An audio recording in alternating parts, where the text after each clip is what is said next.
कहते हैं कि हम अपनी किस्मत को ऊपर वाले से लिखवा के लेके आते हैं।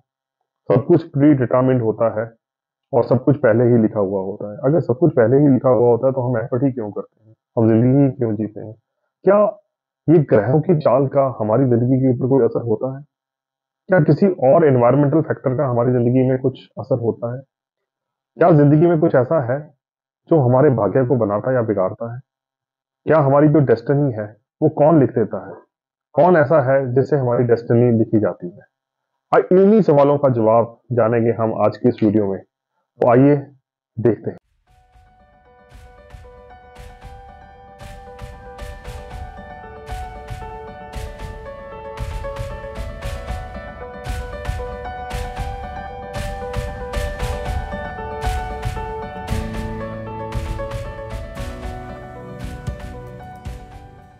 नमस्कार दोस्तों, स्वागत है आप सबका आज की एक नई वीडियो में।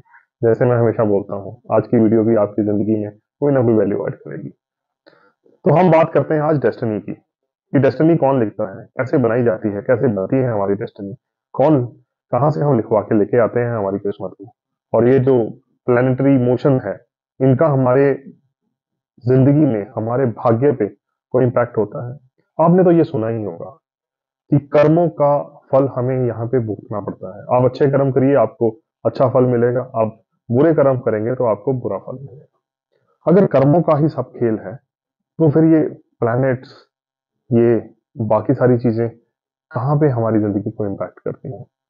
कर्मा तो यही कहता है कि जितनी आप अच्छे कर्म करेंगे उतना ही आपको अच्छा रिजल्ट आएगा। तो ये अच्छे कर्म के साथ हमें अच्छा रिजल्ट आता है। अब हम ये बात समझते हैं कि हमारे हाथ में क्या है। हमारे हाथ में आज है।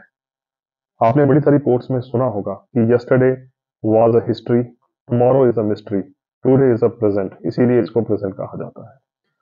तो आज के कर्म जो है वही हमारा कल का भाग्य लिखेंगे। तो इसका मतलब हम अपनी डेस्टिनी खुद लिखते हैं। क्या इसके ऊपर ग्रहों का इम्पैक्ट होता है? बिल्कुल होता है।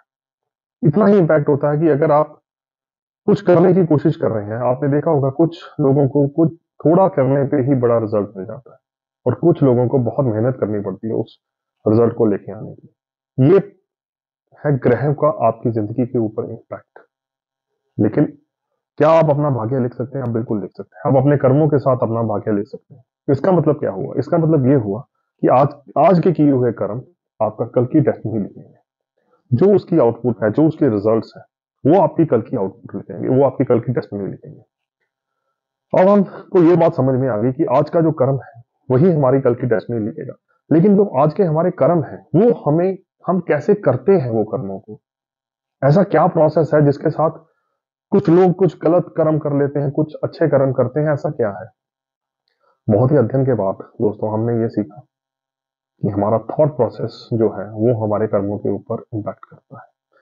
मान लीजिए कि आपके जिंदगी में कोई थॉट आया, एक छोटा सा थॉट आया। मान लीजिए आज आपकी जिंदगी में एक थॉट आया कि आज हमें कोई अच्छा काम करना है। तो आप क्या करेंगे? आप किसी मंदिर जाएंगे, गुरुद्वारा साहब जाएंगे, आप किसी मस्जिद में जाएंगे, किसी चर्च में जाएंगे, या आप किसी भूखे बच्चों को खाना खिला देंगे, आप किसी गरीब की मदद कर देंगे, आप गौशाला में जाके गौओं को आप चारा खिला देंगे।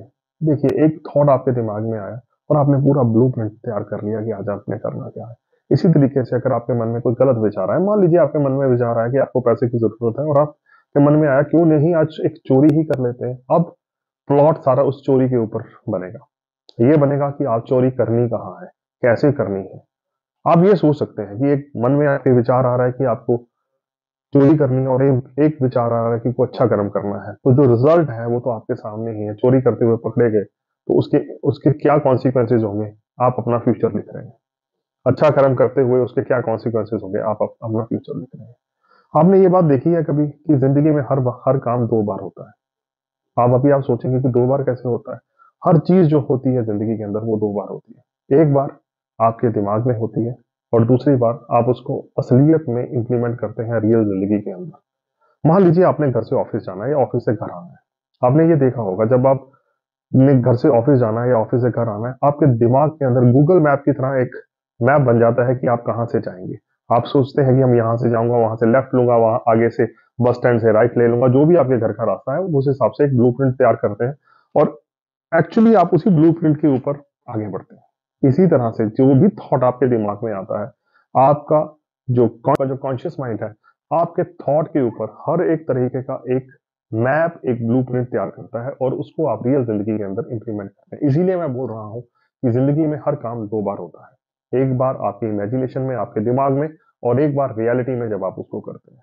तो हमें ये समझ में आ गया कि कर्म जो है हमारे, वो हमारा फ्यूचर लिखते हैं, और जो कर्म है वो हमारा थॉट प्रोसेस डिसाइड करता है कि हम किस तरह के कर्म करने के लिए जाना चाहते हैं। तो हमें सबसे पहले देखना क्या है? हमें ये देखना है कि हम अपने थॉट प्रोसेस को कैसे मैनेज कर सकते हैं। हमारे दिमाग में कोई भी थॉट आता है, किसी भी तरह का थॉट आता है, हमें एनालाइज करना है कि वो किस तरह का थॉट है और उसके क्या इम्पैक्ट हो सकते हैं, उसका क्या परिणाम हो सकता है आने वाले समय में। अगर हम अपने थॉट को ही समझ लेते हैं, हम अपने थॉट को ही संभाल लेते हैं, तो हम अपनी जिंदगी में बहुत अच्छे कर्म कर सकते हैं। थॉट प्रोसेस को अब ये हम समझना चाहेंगे कि ये थॉट प्रोसेस जो है, ये इवॉल्व कैसे होता है। चाहे वो कोई पॉजिटिव थॉट्स हैं या कोई नेगेटिव थॉट्स हैं, वो हमारी जिंदगी में आते ही क्यों हैं? हमारे दिमाग में ये थॉट्स आते ही क्या क्यों हैं? हमारे जो थॉट प्रोसेस है, ये किस तरह से काम करता है? चलो इसको समझने की कोशिश करते हैं, क्योंकि अगर हमने इसको समझ लिया तो हम जिंदगी के हर थॉट के ऊपर काबू पा सकेंगे, और अगर हम अपनी जिंदगी के थॉट प्रोसेस के ऊपर काबू पा सकेंगे तो हम अपने कर्मों पे काबू पा सकेंगे। अगर हम कर्मों पे काबू पा सकेंगे तो हम अपने उसके आने वाले कॉन्सिक्वेंसेज के ऊपर काबू पा सकेंगे। इसका मतलब क्या हुआ कि हम अपने डेस्टिनी के खुद मालिक होंगे, हम अपनी डेस्टिनी खुद लिख पाएंगे। ये हमें बड़े ध्यान से इस बात को देखना है। तो ये जो थॉट्स हैं, ये कैसे आते हैं? हमारा एनवायरनमेंट हमारे थॉट प्रोसेस को बहुत ज्यादा इम्पैक्ट करता है। आपने सुना होगा कहावत में, जैसी संगत वैसी रंगत। सुना होगा आपने। आपने ये भी सुना होगा कि जैसा अन्न वैसा मन। इसका क्या मतलब हुआ? इसका मतलब ये हुआ कि जैसा आपका एनवायरनमेंट है, वैसा आपका थॉट प्रोसेस बिल्टअप होगा, और जैसा आपका मन, आपका खाना है, उसी तरह का आपका मन बन जाएगा। तो हमें किन चीजों के ऊपर फोकस करना है? हमें सबसे पहले ये देखना है कि हमारे माइंड को इनपुट्स कहाँ से मिल रही हैं। हमारा एनवायरनमेंट कैसा है? एनवायरनमेंट में अगर छोटा बच्चा है तो उसके लिए उसके पेरेंट्स सबसे बड़ा एनवायरनमेंट है, उसके शिक्षक सबसे बड़ा एनवायरनमेंट है। और अगर आप बड़े हो गए हैं तो आपका फ्रेंड सर्कल कैसा है? आप किस तरह का सोशल मीडिया के ऊपर आप इनपुट अपने माइंड को दे रहे हैं? क्या आप वायलेंस वाली मूवीज देख रहे हैं? क्या आप न्यूज चैनल के ऊपर वायलेंस देख रहे हैं? आप किस तरह का वेब सीरीज देख रहे हैं? वो सारी आप चीजों आपके सबकॉन्शियस माइंड में फंस जाती हैं, और वो आपके थॉट प्रोसेस को प्रोवोक करती हैं। तो हमें क्या ख्याल रखना है? हमें ये ख्याल रखना है कि हमारे आसपास का जो एनवायरनमेंट है वो पॉजिटिव रहे, वो, और आपका जो खाना है वो सात्विक रहे। इसका क्या इम्पैक्ट होगा? इसका इम्पैक्ट ये होगा, मान लीजिए कि आपके घर में सारा दिन धार्मिक बातें होती हैं, आपके रात को सपने, सबकॉन्शियस माइंड में भी वही बातें घूमेंगी। अगर आपके आसपास में कुछ वायलेंस हो रहा है, कुछ अ, जिसको हम कहते हैं कुछ मर्डर मिस्ट्री वाली आपने वेब सीरीज देख ली, आपने कुछ वायलेंस वाली मूवीज देख ली, आपका सबकॉन्शियस माइंड में रात को वही चलता रहेगा, और आने वाले समय में वही आपका थॉट प्रोसेस बिल्टअप करेगा।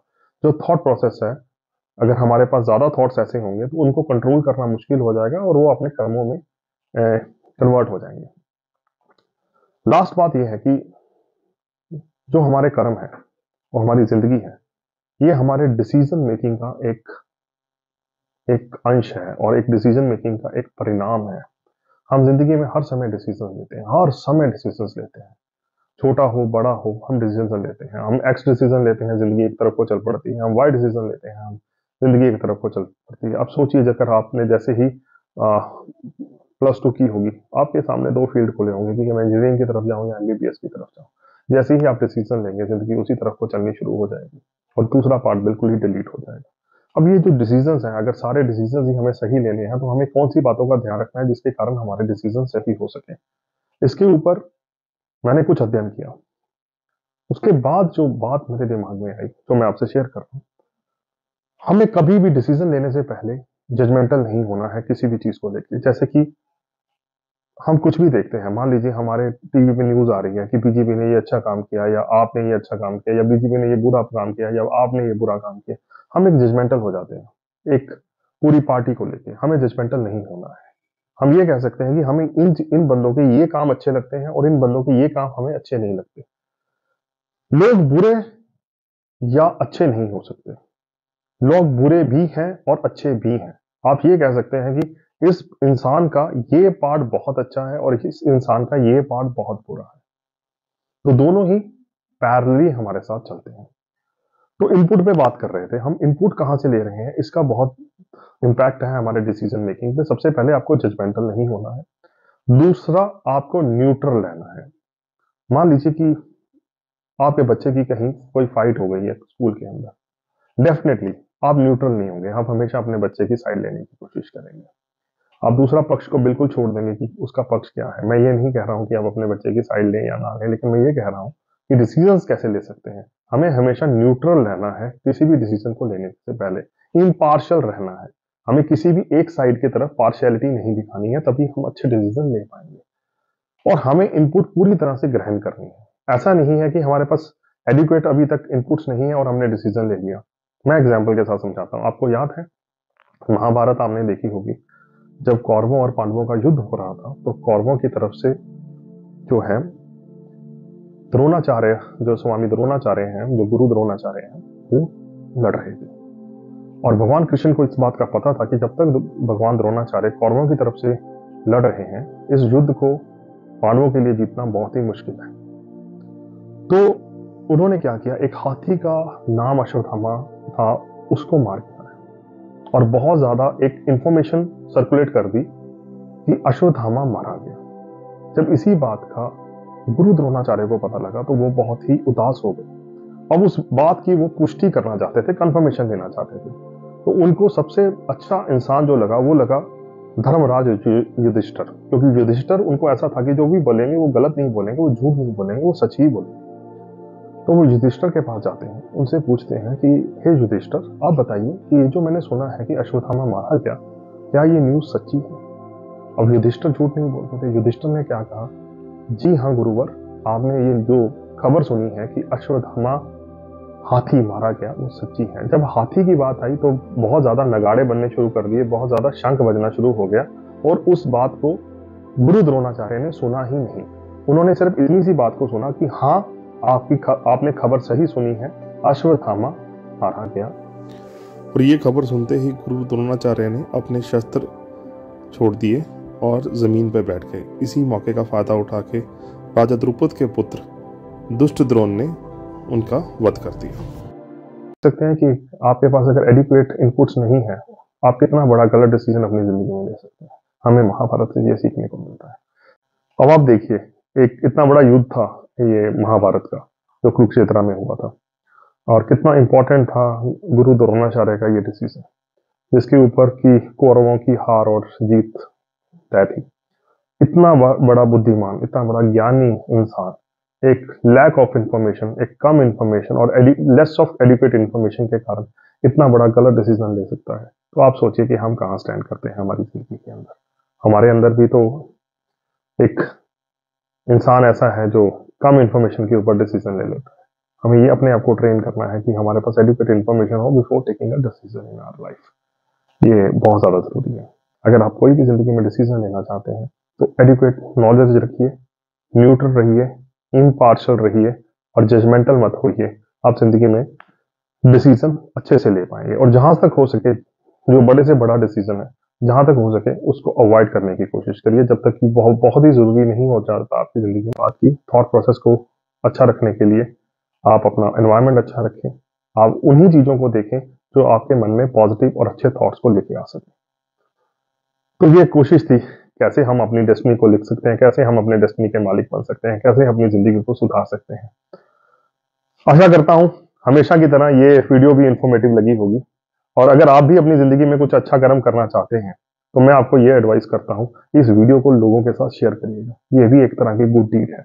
जैसे आपने इस वीडियो से कुछ सीखा है, आप नहीं चाहते कि आपके जो सगे संबंधी, दोस्त, मित्र, बंधु हैं, वो भी इस बात को समझें, वो भी अपना एनवायरनमेंट ठीक करें और वो भी आने वाले समय में अपनी डेस्टिनी को अच्छा कर दें। अगर आप ये चाहते हैं तो इस वीडियो को जरूर शेयर कीजिएगा। वीडियो देखने के लिए, आपके लाइक के लिए और सब्सक्राइब के लिए बहुत बहुत धन्यवाद। आपका दिन शुभ रहे।